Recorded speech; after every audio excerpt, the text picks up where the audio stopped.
சீன மக்கள் குடியரசு 1949 அக்டோபர் அன்று பீப்பிள்ஸ் ரிப்பப்ளிக் ஆஃப் சைனா எனப்படும் சீன மக்கள் குடியரசு நிறுவப்பட்டது. இதன் மூலம் ஆயிரக்கணக்கான ஆண்டுகளாக மன்னர்களின் ஆட்சியின் கீழும் சமீபத்திய குழப்பமான குடியரசு காலத்திலும் இருந்த சீனா உலகின் மிகப்பெரிய பொது உடைமை நாடாக மாறியது. சீன மக்கள் குடியரசு நிறுவப்பட்டதன் பின்னணியில் சுமார் 4 தசாப்த கால அரசியல் போராட்டங்களும் உள்நாட்டு போரும் அடங்கியுள்ளன. 1912 கிங் வம்சம் வீழ்ச்சியடைந்தது. இது சீனாவில் பேரரசர்களின் ஆட்சியை முடிவுக்கு கொண்டு வந்து ரிப்பப்ளிக் ஆஃப் சைனா என்னும் சீன குடியரசை நிறுவியது. பல்வேறு பிராந்திய இராணுவ தலைவர்கள் அதிகாரத்தை பிரித்துக் கொண்டதால் நாடு அரசியல் ரீதியாக பிளவுபட்டு குழப்பத்தில் ஆழ்ந்தது.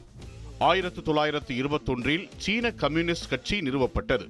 கோமிங்டாங் அல்லது தேசியவாத கட்சி சீன குடியரசை நிறுவிய சன் யாட் சென் தலைமையிலான பிரதான அரசியல் சக்தியாக இருந்தது.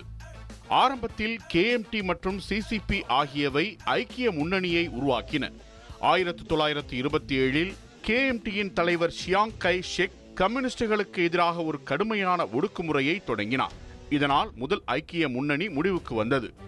இது கம்யூனிஸ்ட் கட்சிக்கும் தேசியவாத கட்சிக்கும் இடையே இரத்த களரி மிக்க உள்நாட்டு போருக்கு வழிவகுத்தது.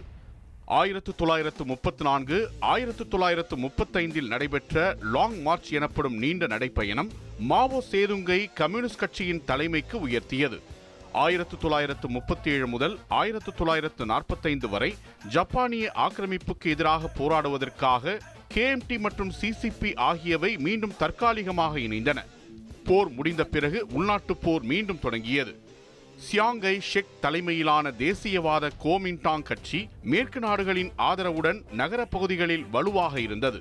மாவோ சேதுங் தலைமையிலான பொது உடைமை கட்சி நில சீர்திருத்தங்கள் மூலம் விவசாயிகள் மத்தியில் பெரும் ஆதரவை பெற்றது. அவர்களின் வியூகம் கிராமப்புறங்களில் இருந்து நகரங்களை சுற்றி வளைப்பது என்பதாக இருந்தது. மாவோவின் மக்கள் விடுதலை இராணுவம் சிறப்பான இராணுவ தந்திரங்களாலும் கிராமப்புற மக்களிடமிருந்து கிடைத்த மகத்தான ஆதரவினாலும் முக்கியமான நகரங்கள் அனைத்தையும் கைப்பற்றியது. தேசியவாத அரசாங்கம் ஊழல், மோசமான பொருளாதார நிர்வாகம், அதிக பணவீக்கம் மற்றும் பொதுமக்களின் ஆதரவின்மை ஆகியவற்றால் பலவீனமடைந்தது. அமெரிக்காவின் பொருளாதார மற்றும் இராணுவ உதவி இருந்தபோதிலும் சியாங் கை ஷெக்கின் படைகள் சிதைந்தன.